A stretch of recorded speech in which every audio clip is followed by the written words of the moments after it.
एक साथ आजाद हुए दो देश जिन्होंने अपने डेवलपमेंट की जर्नी साथ साथ शुरू की थी, भारत पाकिस्तान।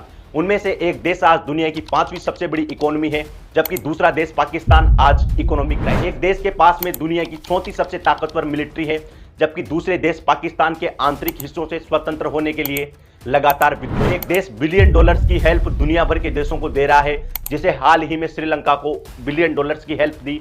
वहीं दूसरा देश बिलियन डॉलर्स की हेल्प के लिए पूरी दुनिया भर में घूम रहा है अपने देश की इकोनॉमी को। और ये दोनों देशों को आज़ादी मिली 15 अगस्त 1947, 14 अगस्त 1947 को। लेकिन वो कौन से कारण हैं जिसकी वजह से आज एक देश इस स्थिति में है, जबकि दूसरा देश पूरी दुनिया भर में क्रैश होने के कगार पर है, डिफॉल्ट होने के कगार पर है। तो आइए जानते हैं आज के इस वीडियो में भारत और पाकिस्तान के बीच एक सॉलिड कंपैरिजन आज़ादी के बाद से लेकर अब तक। नमस्कार दोस्तों, 15 अगस्त 1947 को भारत को अंग्रेजों से आज़ादी मिली, लेकिन इसके साथ भारत के दो टुकड़े हुए, भारत पाकिस्तान। पाकिस्तान को आज़ादी 14 अगस्त 1947 को मिली और इस्लाम धर्म के नाम पर दुनिया के नक्शे पर एक नया देश आया, पाकिस्तान। लेकिन जब भारत को आज़ादी नहीं मिली थी, उससे पहले ही भारतीयों के द्वारा यह अनाउंस कर दिया गया था कि हम भारत को संवैधानिक आधार पर चलाएंगे।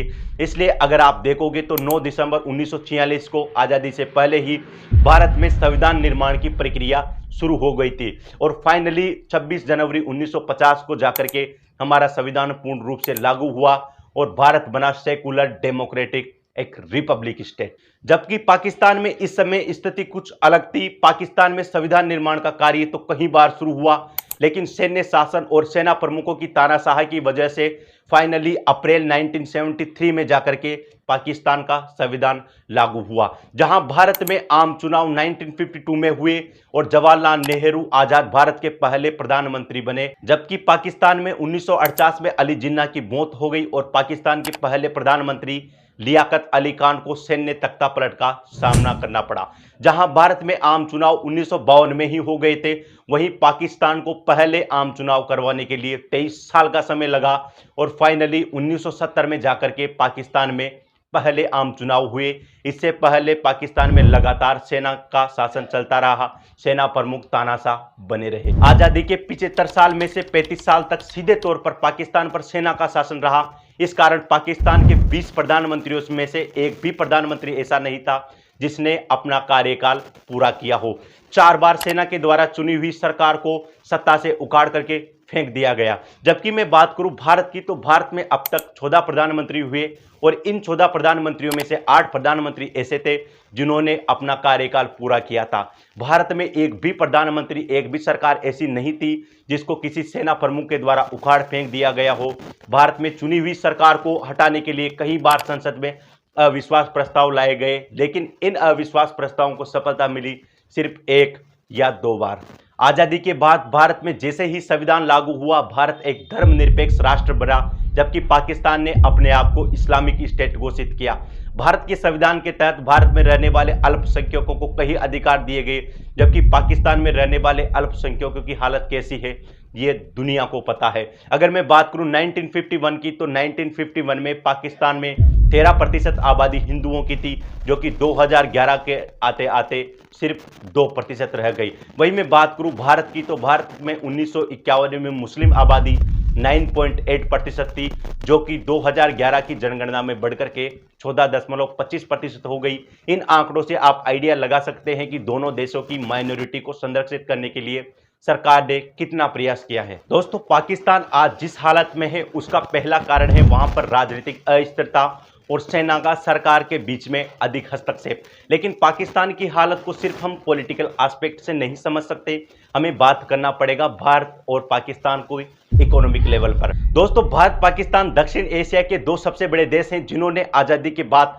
अपनी इकोनॉमिक जर्नी साथ साथ शुरू की थी। दोनों देशों को आर्थिक रूप से काफी चुनौतियों का सामना करना पड़ा, लेकिन अगर आप आज दोनों देशों की इकोनॉमी को देखोगे तो आपको उसमें जमीन आसमान का अंतर नजर आएगा। जहां भारत दुनिया की 5वीं सबसे बड़ी अर्थव्यवस्था है और प्रिडिक्ट किया जा रहा है कि 2030 तक भारत दुनिया की तीसरी सबसे बड़ी अर्थव्यवस्था बन जाएगा, वही मैं बात करूं पाकिस्तान की, तो पाकिस्तान की इकोनॉमी क्रैश होने के कगार पर है और वहां के प्रधानमंत्री आईएमएफ के पास में जा रहे हैं अपने देश की इकोनॉमी को बचाने के लिए, लोन लेने के लिए। लेकिन पाकिस्तान को दुनिया भर के किसी भी देश से किसी भी प्रकार की आर्थिक सहायता प्राप्त नहीं हो रही है। इससे आप दोनों देशों की इकोनॉमी का आइडिया लगा सकते हैं। दोस्तों, वर्ल्ड बैंक के अगस्त 2022 के एक डेटा के अनुसार भारत की इकोनॉमी 3000 बिलियन डॉलर से भी अधिक हो चुके हैं, जबकि पाकिस्तान की इकोनॉमी सिर्फ 348 बिलियन डॉलर पर रह गई है। लेकिन 1960 के दौर में एक समय ऐसा भी था जब पाकिस्तान का जीडीपी पर कैपिटा भारत के जीडीपी पर कैपिटा से अधिक था। अगर मैं बात करूं 1960 की, तो 1960 में पाकिस्तान का जीडीपी पर कैपिटा $83 से अधिक था, जबकि इस समय भारत का जीडीपी पर कैपिटा सिर्फ $82 था। लेकिन आने वाले कुछ सालों में भारत ने काफी अपने इकोनॉमिक सुधार किए, जिसकी वजह से अगर मैं वर्तमान यानी 2021 के डेटा की बात करूं तो 2021 में भारत का जीडीपी पर कैपिटा $2274 हो चुका है, जबकि पाकिस्तान का जीडीपी कैपिटा सिर्फ $1568 पर सिमट करके रह गया है। और रशिया यूक्रेन वॉर के समय जिससे पूरी दुनिया अफेक्ट हुई थी, उस समय भारत की इकोनॉमी को दुनिया की फास्टेस्ट ग्रोइंग इकोनॉमी बताया गया था। और अगर मैं इकोनॉमिक लेवल पर दूसरे क्राइटेरिया की बात करूं, फॉरेक्स रिजर्व, विदेशी मुद्रा भंडार, जिससे किसी भी देश का इंपोर्ट एक्सपोर्ट प्रभावित होता है और जिसकी कमी की वजह से अभी हाल ही में हमने श्रीलंका पर बहुत बड़ा इकोनॉमिक क्राइसिस देखने को मिला, उस मामले में भी भारत पाकिस्तान से कहीं आगे है। लेकिन दोस्तों, 1960 के दौर में दोनों देशों के फॉरेक्स रिजर्व में ज्यादा अंतर नहीं था। भारत का 1960 में फॉरेक्स रिजर्व था 0.62 बिलियन डॉलर, जो कि बढ़कर के वर्तमान में $572 बिलियन पर पहुंच गया, जबकि पाकिस्तान का फॉरेक्स रिजर्व था 0.32 बिलियन डॉलर, जो कि सिर्फ $7.8 बिलियन पर पहुंचा। इससे आप आइडिया लगा सकते हैं कि विदेशी मुद्रा भंडार के मामले में भी पाकिस्तान भारत से कहीं गुना पीछे है। दोस्तों, एक देश ऐसा है जो कि दुनिया भर को बिलियन डॉलर्स की सहायता देता है, जिसने अभी हाल ही में श्रीलंका क्राइसिस के समय भारत ने बिलियन डॉलर की हेल्प पहुंचाई थी। वही एक दूसरा देश है पाकिस्तान, वो अपनी देश की इकोनॉमी को बचाने के लिए दुनिया भर के वित्तीय संगठनों के पास में जा रहा है, आईएमएफ के पास में जा रहा है, वर्ल्ड बैंक के पास में जा रहा है लोन के लिए, लेकिन उसको कहीं पर भी कोई सफलता नहीं मिलती है। इससे आप किसी भी देश की इकोनॉमी और वहां की पॉलिटिक्स की स्टेबिलिटी कितनी है इसका आइडिया लगा सकते हैं। दोस्तों, पाकिस्तान का इकोनॉमिक लेवल पर इतने पिछड़ने का कारण है वहां की राजनीतिक अस्थिरता, जिसकी वजह से कोई भी सरकार स्टेबल रूप से काम नहीं कर पाई और किसी भी डेवलपमेंट के एजेंडे को वो पूरा नहीं कर पाई। किसी भी देश की इकोनॉमी को इफेक्ट करती है वहां की लिटरेसी रेट। दोस्तों, अगर मैं पाकिस्तान की लिटरेसी रेट की बात करूं तो पाकिस्तान की लिटरेसी रेट 60% के लगभग है, और वहीं मैं बात करूं भारत की लिटरेसी रेट की तो भारत की लिटरेसी रेट 7.7% के लगभग है, यानी 77.7% है। और पाकिस्तान में 70 लाख बच्चे ऐसे हैं जो कि प्राइमरी शिक्षा से भी वंचित हैं। इससे आप पाकिस्तान देश के हालात का आइडिया लगा सकते हैं। भारत पाकिस्तान के कंपैरिजन में अब हम बात करते हैं तीसरे पॉइंट पर, दोनों देशों के पॉलिटिकल मैप्स में होने वाले परिवर्तन। दोस्तों, जब भारत पाकिस्तान का विभाजन हुआ था तो पाकिस्तान दो हिस्सों में था, पश्चिमी पाकिस्तान और पूर्वी पाकिस्तान। लेकिन 1971 के समय पूर्वी पाकिस्तान से अलग होकर के एक नया देश बना, बांग्लादेश, जिसके निर्माण में भारत की भूमिका भी ठीक ठाक बताई जाती है। पाकिस्तान के आज भी कई हिस्सों से पाकिस्तान से अलग होकर इंडिपेंडेंट होने की मांग लगातार उठ रही है, जिसमें पाक ऑक्यूपाइड कश्मीर, गिलगिट बाल्टिस्तान, बलूचिस्तान जैसे क्षेत्र शामिल हैं। और ध्यान देने वाली बात की आज़ादी के बाद पाकिस्तान के कई टुकड़े हुए, जबकि भारत ने अपनी सीमाओं में विस्तार किया। हमने 1961 में गोवा को भारतीय संघ में शामिल किया, 1962 में पुडुचेरी को आधिकारिक रूप से भारतीय संघ में शामिल किया, और 1975 में हमने सिक्किम राज्य को भारत का अभिन्न अंग बनाया। और अगर मैं बात करूं 2019 में, तो 2019 में हमने जम्मू कश्मीर में आर्टिकल 370 को हटा करके जम्मू कश्मीर को पूर्ण रूप से भारत का अभिन्न अंग बना दिया। इससे आप दोनों देशों के पॉलिटिकल स्ट्रेटजी को भी देख सकते हैं कि कौन सा देश किस जगह खड़ा है। किसी भी देश के आंतरिक हिस्सों में उससे अलग होने का विद्रोह प्रबल न होना और किसी भी रियासत का किसी भी देश से अलग नहीं होना, इस बात पर डिपेंड करता है कि वहां की मिलिट्री और वहां की गवर्नमेंट कैसी है। तो अब हम बात करते हैं भारत और पाकिस्तान की मिलिट्री के बारे में। दोस्तों, भारत और पाकिस्तान ऐसे देश हैं जो कि अपनी जीडीपी का काफी हिस्सा मिलिट्री के ऊपर खर्च करते हैं, डिफेंस बजट के रूप में खर्च करते हैं। लेकिन अगर मैं बात करूं जीडीपी के परसेंटेज की, तो परसेंटेज के मामले में पाकिस्तान भारत से कहीं गुना अधिक पैसे खर्च करता है। और अगर मैं बात करूं अमाउंट की, तो अमाउंट के मामले में पाकिस्तान से कहीं गुना अधिक पैसे भारत खर्च करता है। भारत सैन्य ताकत के मामले में दुनिया में 34 स्थान पर है, यानी भारत की सेना दुनिया की 34 सबसे ताकतवर सेना है। इसका कारण है दोनों देशों के डिफेंस बजट में अंतर होना।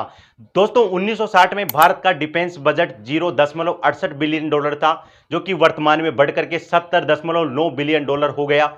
जबकि पाकिस्तान का 1960 में डिफेंस बजट 0.20 बिलियन डॉलर था, जो कि अब बढ़कर के 10.38 बिलियन डॉलर हो गया। यानी भारत का डिफेंस बजट पाकिस्तान के डिफेंस बजट से 7 गुना अधिक है। दोस्तों, भारत की मिलिट्री में 14 लाख एक्टिव फोर्सेस हैं और 11 लाख रिजर्व फोर्सेस हैं और 25 लाख के लगभग हमारे पास में पैरामिलिट्री फोर्सेस हैं। जबकि मैं बात करूं पाकिस्तान की, तो पाकिस्तान के पास में 2.5 लाख के लगभग एक्टिव फोर्सेस हैं, 5 लाख के लगभग जो रिजर्व फोर्सेस हैं और 5 लाख ही इनके पास में पैरामिलिट्री फोर्सेस हैं। इसलिए अगर मैं डिफेंस बजट को लेकर के, वहां के हथियारों को लेकर के और मिलिट्री में संख्या को लेकर के बात करूं, उसमें भी पाकिस्तान भारत से कहीं गुना अधिक पीछे हैं। तो दोस्तों, आज के वीडियो में हमने समझा कि आजादी के बाद 1975 से लेकर के 2023 तक दोनों देशों के डेवलपमेंट में क्या अंतर आया, दोनों देश अलग अलग क्राइटेरिया पर किस जगह खड़े हुए हैं और इस तरह किसी भी देश में पॉलिटिकल अनस्टेबिलिटी